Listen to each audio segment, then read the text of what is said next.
The flag of Kurdistan, flying over a land that's peaceful, prosperous, and for the most part self-governed.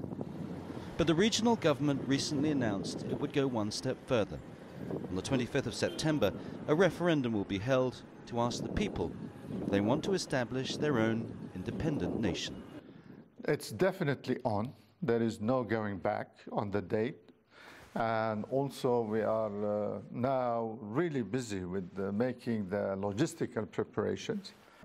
A former foreign minister and deputy PM in successive Iraqi governments, Mr. Zabari knows that independence is a long way off.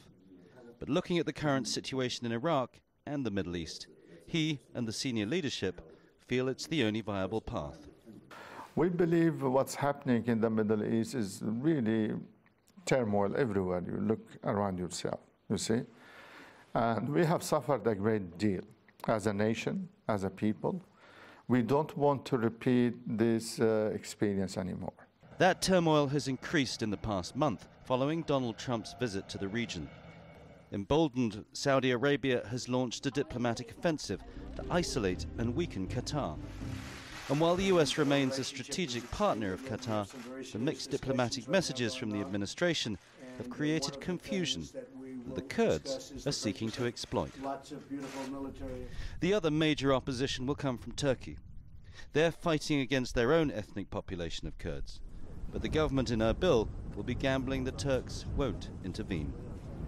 But serious territorial issues are at stake. Behind me is the checkpoint that marks the difference between Kurdistan and Iraq. But even these points are controversial. In recent years, as the Kurdish Peshmerga have pushed against ISIL, they've also advanced their positions, encompassing territory that the Iraqi government says is theirs. This may, however, present the best opportunity for the Kurds to found the homeland they've dreamed of for centuries.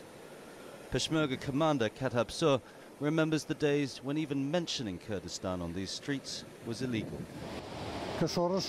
At that time, when we were fighting, people were sacrificing their lives for the land. It was for this day we were looking at now, for the referendum, and to create an independent Kurdistan. This is just the start of a long path, but after hundreds of years of waiting, the Kurds may finally have their own land. Cheng, CGTN, Erbil, Iraqi Kurdistan.